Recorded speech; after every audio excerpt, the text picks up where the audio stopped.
moi, je m'appelle Rougiatou Thiam Cissé, sénégalaise.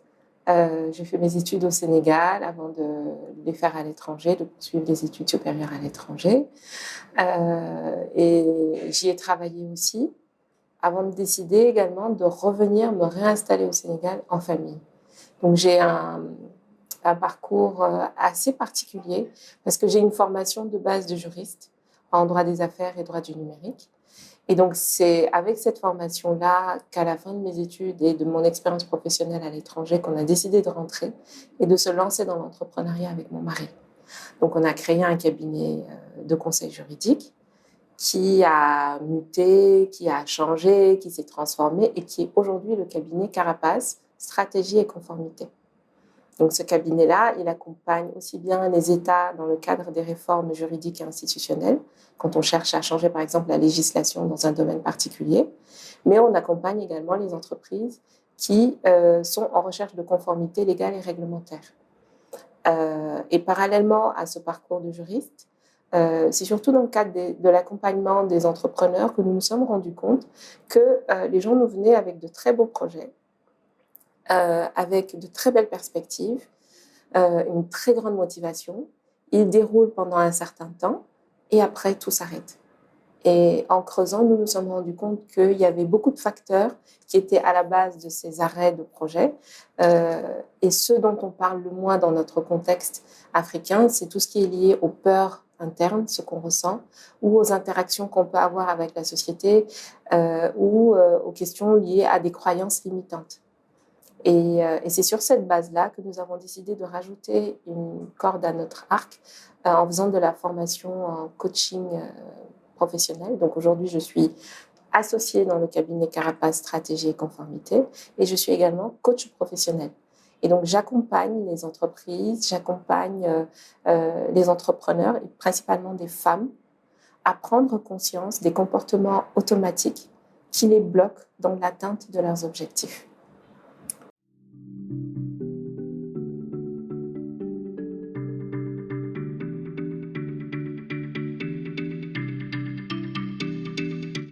Alors, tu as parfaitement raison. C'est vrai qu'aujourd'hui, quand on parle de formation à l'entrepreneuriat, on va avoir des formations qui vont être principalement axées autour des plans d'affaires, comment élaborer un plan d'affaires, comment organiser sa stratégie commerciale, sa stratégie marketing, comment organiser même son projet d'entrepreneur, la meilleure forme juridique, etc. Tous ces éléments-là sont du pur technique. Mais ce qu'on oublie, c'est que très souvent, cette technique-là est portée par une personne. Cette personne, elle fonctionne avec des pensées et des croyances. Elle fonctionne avec des émotions et des sensations. Elle fonctionne avec tout ce qui est comportemental. Et donc, si aujourd'hui, on accompagne une personne qui a un projet et qu'on lui donne toute la partie technique sans prendre en compte l'autre partie, on peut se retrouver face à des déséquilibres qui vont très vite arriver et peut-être même des projets qui sont financés mais qui ne vont pas à leur terme. Donc, c'est très important de pouvoir comprendre cet aspect-là parce que ça a une répercussion non négligeable dans la vie du projet. Je vous donne un exemple. Nous, on a eu affaire dans le cadre du cabinet juridique à des salariés qui avaient beaucoup de difficultés avec des questions liées, par exemple, à l'avortement. Alors qu'il y a des clients qui accompagnent des femmes qui ont besoin d'être soutenues parce qu'elles ont été victimes d'abus ou qu'elles ont été victimes de violences et qui ne veulent pas garder leur enfant et qui ont besoin d'être accompagnées. Et en même temps, on a des collaborateurs qui ne sont pas OK avec cette question. Donc, c'est de pouvoir tenir compte des croyances et des pensées des gens qu'on accompagne pour pouvoir avoir la meilleure approche et la démarche la plus appropriée.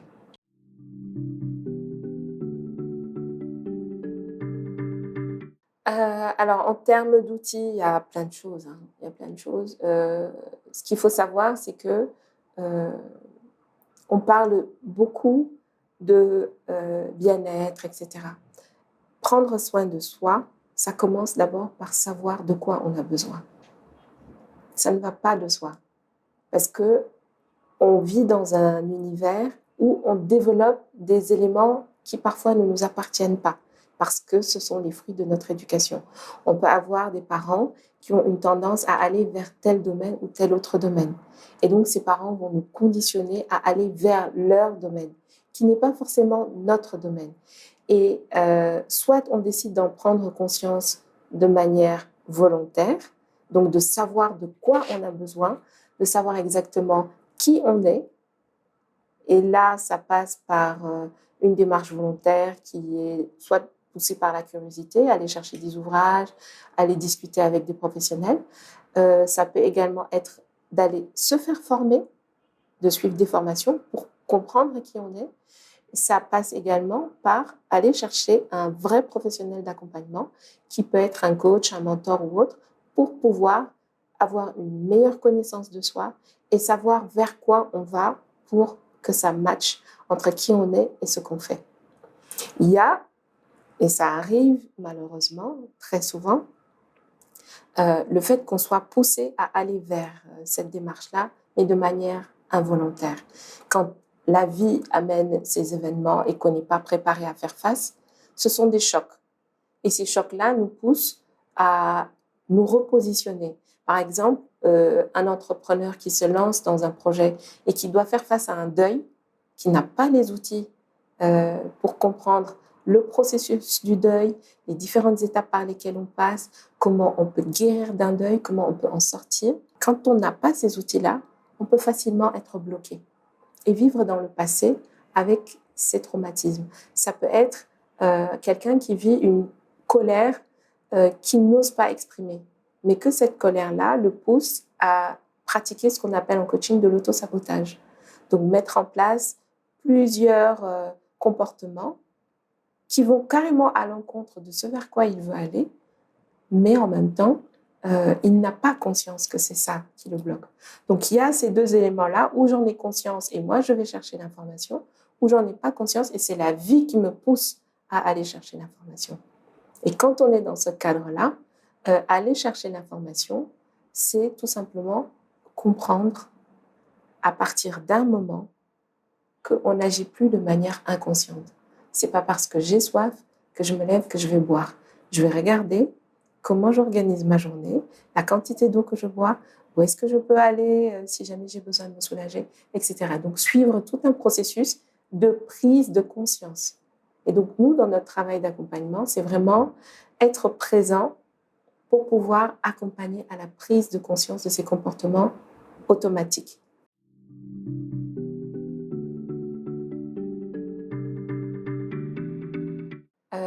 La question me fait un peu sourire parce qu'en fait, pour moi, et je pense que pour tous les coachs d'ailleurs et toutes les personnes qui sont dans le métier d'accompagnement, prendre soin de soi, ça ne commence pas quand on est entrepreneur.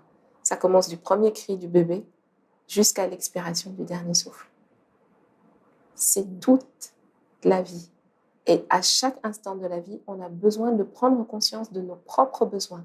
Là où je suis en train de vous parler, de quoi ai-je besoin? Le fait d'avoir conscience de prendre soin de soi n'est pas déterminé par la qualité d'entrepreneur.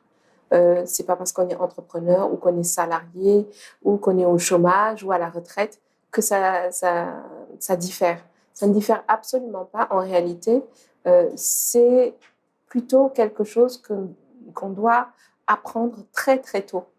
Les enfants en bas âge, dès qu'ils commencent à prendre conscience de qui ils sont, de leur individualité et de la séparation qu'il y a entre leur personnalité et celle des parents, déjà à ce niveau-là, on peut les accompagner à prendre conscience de leurs besoins. Parce qu'il y a beaucoup de mimétisme chez les enfants. Moi, je veux ça parce que mon copain, il a ça.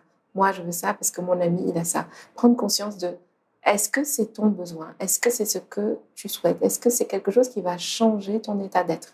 Et donc, dès l'enfance, ça se poursuit et ça se consolide à l'adolescence. Comprendre en tant qu'adolescent que c'est pas parce que je suis dans un groupe d'amis, tout le monde fait ça que je dois le faire. Est-ce que ça correspond à mes aspirations profondes? Est-ce que ça correspond aux valeurs, même si j'en ai pas réellement conscience, mais à ce en quoi je crois? Est-ce que ça matche vraiment avec les projets que j'ai pour moi? Donc, apprendre très tôt à comprendre ses propres besoins. Et une fois qu'on qu'on est parvenu à clarifier ça, plus on évolue en conscience, mieux on sait de quoi on a besoin. Et on peut se retrouver en tant qu'entrepreneur à faire face à des situations très compliquées, avoir un très beau projet, chercher un financement, être accompagné, et puis voir quelqu'un qui développe pas forcément un projet similaire, mais quelqu'un qu'on connaît et dont le projet marche mieux que le nôtre. On peut être, souvent, en tant qu'entrepreneur, être tenté d'aller voir ou de faire comme. Si on a conscience à ce moment-là de ses propres besoins et de ses propres aspirations et de ses objectifs, là, on a une meilleure assise avec soi-même. On poursuit ses objectifs sans pour autant vaciller parce qu'il y a des événements extérieurs où on regarde les autres, où on compare pour pouvoir s'orienter. Donc, ce n'est pas forcément lié à la qualité d'entrepreneur, c'est le travail de toute une vie.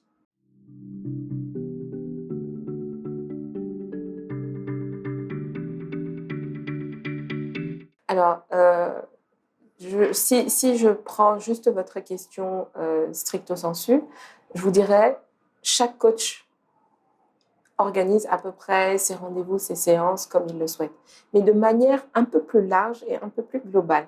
Ce qu'il y a dans le travail d'accompagnement, quand on veut le faire de manière efficace, on a à disposition plusieurs outils.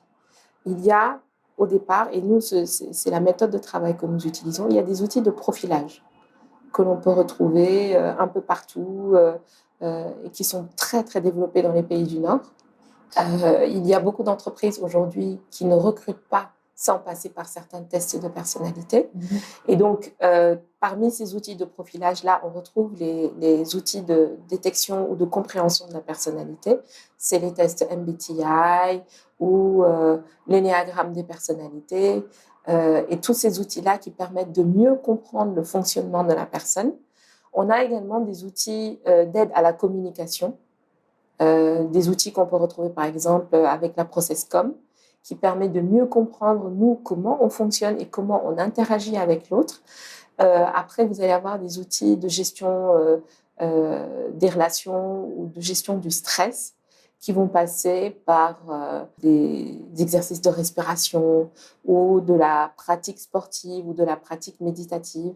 Et tous ces outils-là sont utilisés dans l'accompagnement pour pouvoir, au départ, comprendre à qui on a affaire, quels sont les éléments qui sont des éléments de confort ou d'inconfort de la personne, les éléments de stress ou les éléments qui rassurent la personne, et surtout comprendre quelle stratégie avoir pour aller vers le plein potentiel de la personne. Et ça, c'est l'expérience qui permet à certains coachs qui n'utilisent pas ces outils de pouvoir avoir une idée de vers là où ils veulent aller. Mais aujourd'hui, ce sont des outils qui sont très performants et qui permettent de savoir exactement à qui on a affaire et quelle est la stratégie qu'on doit mettre en place pour les accompagner. Je vous donne un exemple. Au Sénégal, on a, en parlant de l'énéagramme des personnalités, au Sénégal, on a une typologie de personnalité qui est très, très, très fréquente. C'est les gens qui sont là, qui sont prêts à aider et à tout faire pour les autres. On est en réunion, quelqu'un parle de café, ah, je vais m'en occuper. Vous allez voir quelqu'un qui va tout de suite se lever, qui va aller chercher le café pour tout le monde.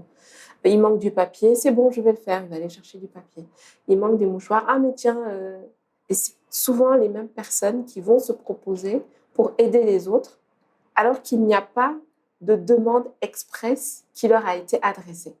Ces personnes-là vont développer une espèce de soif d'aider les autres, parce qu'ils ont un grand trou du merci.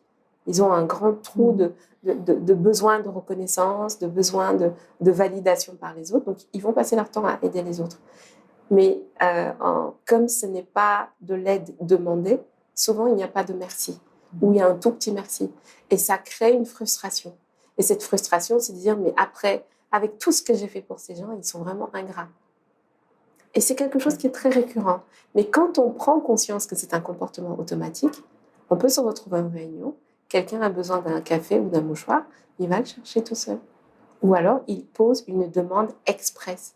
Quand il y a une demande, là, la personne peut choisir en conscience de répondre à la demande, mais de ne pas céder à l'automatisme qui le pousse à faire quelque chose et ensuite à en tirer une frustration et qui enchaîne plein de choses.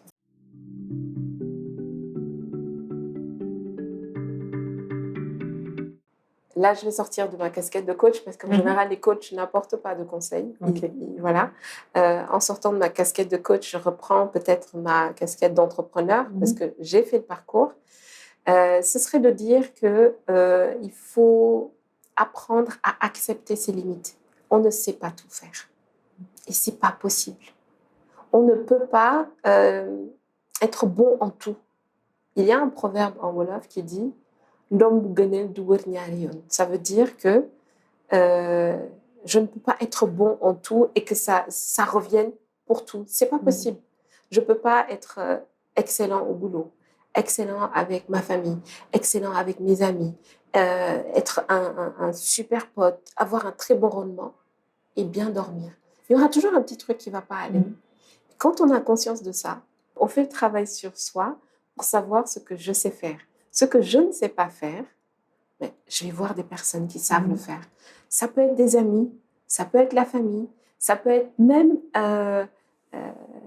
avoir des échanges avec des gens qu'on ne soupçonne pas du tout. Ça peut être un vigile qui peut avoir des paroles de sagesse. Tous les matins, je dis bonjour, je prends 2 minutes, je prends une parole de sagesse et je pars avec. Et donc, prendre conscience qu'on ne sait pas tout faire, prendre conscience qu'on a besoin d'évoluer en réseau. La vie est un réseau. L'univers est organisé en système et en réseau. Quand on regarde la nature, elle est organisée en réseau. L'être humain est un réseau de plein de choses. C'est un réseau de veines, c'est un réseau de nerfs, c'est un réseau de cellules, c'est un réseau de neurones, c'est un réseau de synapses. Ça ne s'arrête pas. Donc, tout est réseau. Et donc, comprendre, à partir du moment où on sait qu'on ne sait pas tout faire, qu'on doit fonctionner en réseau. Fonctionner en réseau, c'est apprendre à demander de l'aide. Se faire accompagner, se faire aider. Aujourd'hui, les plus grands entrepreneurs et les plus grandes entreprises, quand on regarde les personnes qui sont à la tête, ils ont un coach de sport, ils ont un coach de vie, ils ont un coach en business, ils ont un coach pour la famille. Ils ont des professionnels qui les accompagnent pour tout. Et eux, ils mettent le focus sur ce qu'ils savent faire. Et aujourd'hui, on sait qu'on peut très bien se faire accompagner parce qu'à Dakar, il y a une très belle offre. Et de plus en plus, on a une très belle offre de coaching qui est là, avec des coachs qui sont certifiés, qui sont professionnels. Donc, pour les entrepreneurs, vraiment, ne vous enfermez pas dans votre cellule. Ouvrez-vous au monde. Prenez exemple sur la nature. Regardez les arbres. Aucun arbre n'est recroquevillé sur lui-même. Ses feuilles sont ouvertes vers le soleil, qui prennent le vent, qui accueillent les oiseaux, qui descendent leurs fruits sur le sol. Donc, tout fonctionne en réseau. Donc, mettez-vous ensemble et faites-vous accompagner.